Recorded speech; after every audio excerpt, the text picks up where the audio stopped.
अमृत अज अपना Punjab media TV गल करेगा एक अहम सवाल बारे कि कंगना वास्ते कैंपी होने के नाते सिख इतिहास तो जानकार होना कितना जरूरी है। अज दा अहम मुद्दा जो साडे सिख इतिहास अते सिख भाईचारे नाल जुड़े। हाल ही विच हिमाचल तो बनी संसद मैंबर अते मशहूर अदाकारा कंगना रनौत वालों बार-बार सिख भाईचारे बारे कुछ गलत टिप्पणियां कर रहे जिस नाल सिखां दी धार्मिक भावना अते शान नूं ठेस पहुंचदी है। किसान अंदोलन तो लैके एमरजेंसी फिल्म दे रिलीज होने तक हिमाचल तो संसद मैंबर कंगना रनौत दा सिख भाईचारे सिख इतिहास अते सिखां बारे गलत टिप्पणियां करना सिखां नूं आतंकवादी कौम दसना यह साबित करदा है कि सिख इतिहास बारे पूर्ण जानकारी नहीं रखती। जेकर उन्हां नूं सिख इतिहास संबंधी पूरी तरह जानकारी नहीं है तां असीं अपनी इस वायरल ऑडियो राही उन्हां नूं संक्षेप विच सिख इतिहास बारे जानू करवाना चाहते हैं। हेलो फ्रेंड्स, रिसेंटली मैंने एक ट्रेलर देखा इमरजेंसी फिल्म का जो कंगना रनौत ने बनाई है और उसने एक्ट भी किया है। उसमें सिखों को बहुत नेगेटिव दिखाने की कोशिश की गई है। अगर मैं ग्राउंड रियलिटी देखता हूँ तो ग्राउंड रियलिटी पे मुझे ये दिखाई देता है कि सिख कम्युनिटी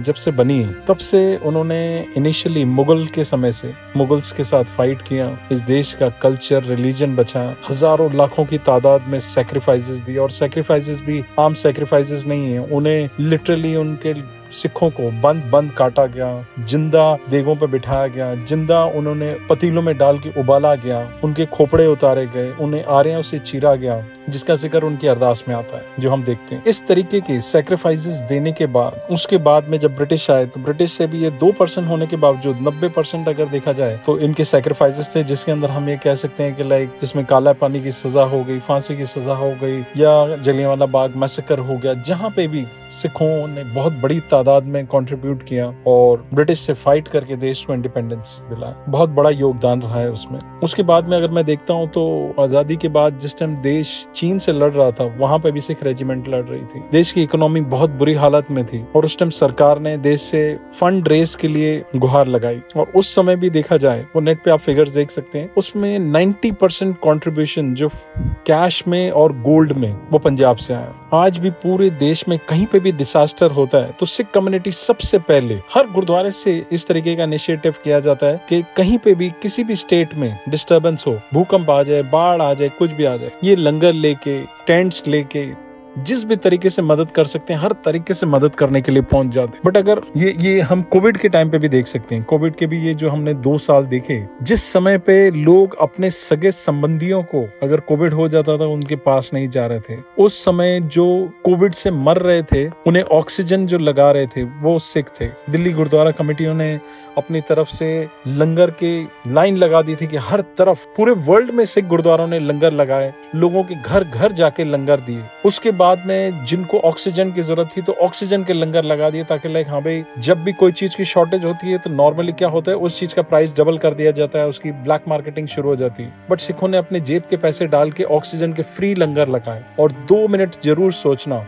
वो जिन्हें ऑक्सीजन लगा रहे थे वो सारे कोविड पॉजिटिव थे। ये वो समय था जिस समय पे लोग अपनी खुद की बिल्डिंग की लिफ्ट को उंगली नहीं लगा रहे थे, उसे भी चाबी से बटन दबा रहे थे। इतना डर, इतनी दहशत थी। उस माहौल के अंदर वो कोविड पॉजिटिव जो लोग थे उन्हें ऑक्सीजन अपने हाथों से लगा रहे थे। निस्वार्थ सेवा जिसके एवज में उन्हें कुछ मिल नहीं रहा था। जस्ट इमेजिन कि जो ये सेवा कर रहे थे उनके घर पे भी बुजुर्ग थे, उनके घर पे भी बच्चे थे और वो भी किसी के बच्चे थे, तो क्या उनकी मनोस्थिति रही होगी। और कोई एक आध बार इंसिडेंट नहीं हुआ, ये कंटिन्यूस जब तक कोविड का दौर चला है तब तक पूरे वर्ल्ड में उन्होंने लोगों के घर घर जो सीनियर सिटीजन्स थे उनके घर घर जाके उनको खाना पहुंचाया और कोई 1-2 बार नहीं पहुंचाया। ये जब तक कोविड का पीरियड चलता रहा तब तक। उसके बाद में जो कोविड की वजह से जिनकी मौत हो गई, जिनके घर वालों ने उनकी लाश लेने से मना कर दिया, बॉडी लेने से मना कर दिया, तो उसे भी जो जला रहे थे, उनके लास्ट रिचुअल्स जो कर रहे थे वो भी सिख कम्युनिटी के ही थे। चंटी सिंह और उनका बेटा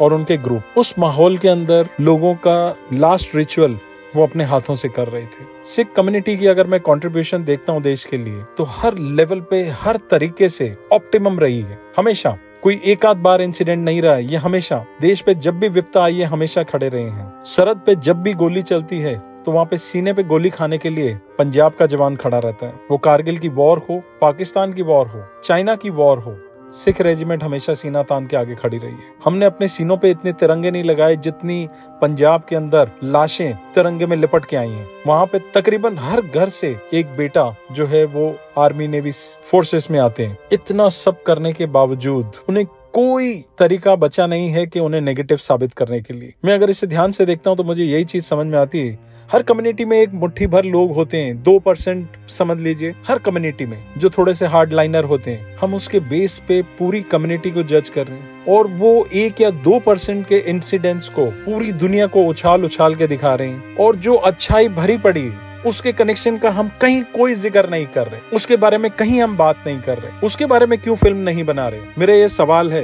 कंगना से, या तो हमारी मनोस्थिति इस तरीके से हो गई कि हम सिर्फ और सिर्फ नफरत फैला सकते हैं, हम अच्छाई नहीं फैला सकते। इससे हमें इनकी मनोस्थिति पता चलती है कि क्या मनोस्थिति है। ये जो पंजाब की बात कर रहे हैं, ये जो 84 और वो जो पूरा तकरीबन 10 साल का दौर चला है, जिस इंसिडेंट के बारे में ये इमरजेंसी मूवी में दिखा रहे हैं, उस दौरान पंजाब के अंदर 25,000 से ज्यादा इनोसेंट सिख कम्युनिटी के जिन्होंने टर्बन पहनी हुई है, उन्हें फेक एनकाउंटर्स और ये सब चीज में मार दिया गया। उसके बारे में कहीं कोई जिक्र नहीं कर रहा है। उसके बाद में जब इंदिरा कांड हुआ, हजारों की तादाद में दिल्ली में, नागपुर में और कई सारी सिटीज के अंदर इनोसेंट सिख कम्युनिटी के लोग जिनका कोई लेना देना नहीं और जिन्हें पता भी नहीं था, उन्हें जिंदा जला दिया गया।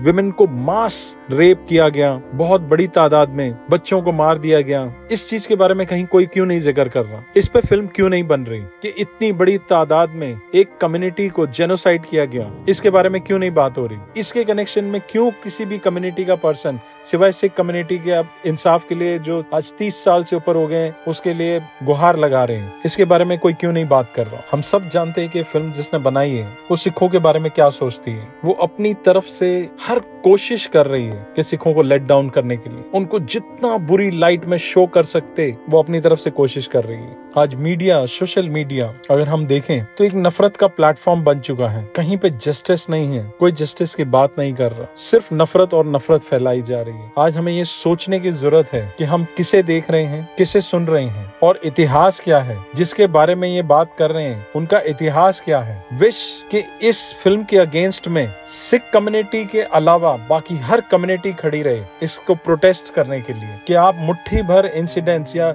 गिने चुने इंसिडेंट्स को लेके पूरी कम्युनिटी को टारगेट और जनरलाइज कर रहे हैं। और हजारों ऐसे इंसिडेंट्स पड़े हैं जहां पे वो गुड डीड्स कर रहे हैं। आज अगर आप कहीं पे भी चले जाएं जहां पे भी सिख कम्युनिटी है, हर गुरुद्वारे से 24 घंटे लंगर चल रहा है। जो भी नीडी आ रहा है, हर किस्म को, हर इंसान को लंगर खाना पीना सब कुछ दिया जा रहा है। अपनी तरफ से वो जो हो सकता है सब कुछ कर रहे हैं, बट वो हम सब चीज को इग्नोर कर रहे हैं। अगर आप इससे कन्विंस्ड हैं तो प्लीज इसे ज्यादा से ज्यादा शेयर करें ताकि एक अवेयरनेस आ सके। Thank you. सिख इतिहास ਅਤੇ ਸਿੱਖੀ ਦੀ ਮਹਾਨਤਾ ਨੂੰ ਸਮਝਣਾ ਸਿਰਫ ਸਿੱਖਾਂ ਲਈ ਹੀ ਨਹੀਂ ਸਗੋਂ ਹਰ ਇੱਕ ਭਾਰਤੀ ਲਈ ਬਹੁਤ ਜ਼ਰੂਰੀ ਹੈ। ਕੰਗਨਾ ਦੇ ਵੱਲੋਂ ਸਿੱਖਾਂ ਨੂੰ ਆਤੰਕਵਾਦੀ ਕੌਮ ਦੱਸਣਾ ਸਿਰਫ ਇੱਕ ਅਣਜਾਣੀ ਪੀੜ੍ਹੀ ਦੀ ਨੁਮਾਇੰਦਗੀ ਕਰਦਾ ਹੈ, ਜਿਨ੍ਹਾਂ ਨੂੰ ਸਿੱਖਾਂ ਦੀਆਂ ਕੁਰਬਾਨੀਆਂ, ਸਿੱਖ ਧਰਮ ਦੀ ਮਹਾਨਤਾ ਤੇ ਇਸ ਕੌਮ ਦੇ ਯੋਗਦਾਨਾਂ ਬਾਰੇ ਪੂਰਨ ਜਾਣਕਾਰੀ ਨਹੀਂ ਹੈ। ਅਸੀਂ ਇਸ ਲਈ ਸਲਾਹ ਦਿੰਦੇ ਹਾਂ ਕਿ ਸੰਸਦ ਮੈਂਬਰ ਕੰਗਨਾ ਰਣੌਤ ਨੂੰ ਪਹਿਲਾਂ ਸਿੱਖ ਇਤਿਹਾਸ ਬਾਰੇ ਚੰਗੀ ਤਰ੍ਹਾਂ ਜਾਣਕਾਰੀ, ਸਿੱਖ ਧਰਮ ਦਾ ਊੜਾ ਐੜਾ ਚੰਗੀ ਤਰ੍ਹਾਂ ਪੜ੍ਹਨਾ ਚਾਹੀਦਾ ਹੈ ਤਾਂ ਜੋ ਉਹਨਾਂ ਅਤੇ ਸਿੱਖ ਕੌਮ ਵਿਚਾਲੇ ਵੱਧ ਰਹੇ ਟਕਰਾਰ ਨੂੰ ਰੋਕਿਆ ਜਾ ਸਕੇ। ਅਸੀਂ ਬਾਕੀ ਵੀਡੀਓ ਵਾਂਗ ਕੰਗਨਾ ਤੇ ਕੋਈ ਡਿਸਰਿਸਪੈਕਟਫੁਲ ਵੇ ਵਿੱਚ ਕਾਊਂਟਰ ਨਹੀਂ ਕਰਾਂਗੇ, ਕਿਉਂਕਿ ਅਸੀਂ ਸਿੱਖ ਧਰਮ ਦੇ ਸਬਕ, ਪਿਆਰ, ਸਤਿਕਾਰ ਅਤੇ ਸਹਿਣਸ਼ੀਲਤਾ ਨਾਲ ਵੀ ਅਜਿਹੀਆਂ ਗਲਤਫਹਿਮੀਆਂ ਦਾ ਜਵਾਬ ਦੇ ਸਕਦੇ ਹਾਂ। ਇਸੇ ਲਈ ਅਸੀਂ ਕੌਮਾਂਤਰੀ ਸਹਿਣਸ਼ੀਲਤਾ ਅਤੇ ਸਮਝ ਦੀ ਮਿਸਾਲ ਪੇਸ਼ ਕਰਦੇ ਹੋਏ ਕੰਗਨਾ ਨੂੰ ਸਿੱਖ ਇਤਿਹਾਸ ਦੇ ਅਹਿਮ ਪਾਠ ਪੜ੍ਹਨ ਦੀ ਸਲਾਹ ਦਿੰਦੇ ਹਾਂ। ਇਹ ਸੀ ਅੱਜ ਦੀ ਖਾਸ ਰਿਪੋਰਟ। ਬਾਕੀ ਦੇਸ਼ ਵਿਦੇਸ਼ ਦੀਆਂ ਖਬਰਾਂ ਜਾਣਦੇ ਰਹਿਣ ਲਈ ਸਬਸਕ੍ਰਾਈਬ ਕਰ ਲਓ ਆਪਣਾ ਪੰਜਾਬ ਮੀਡੀਆ ਟੀਵੀ ਨਿਊਯਾਰਕ।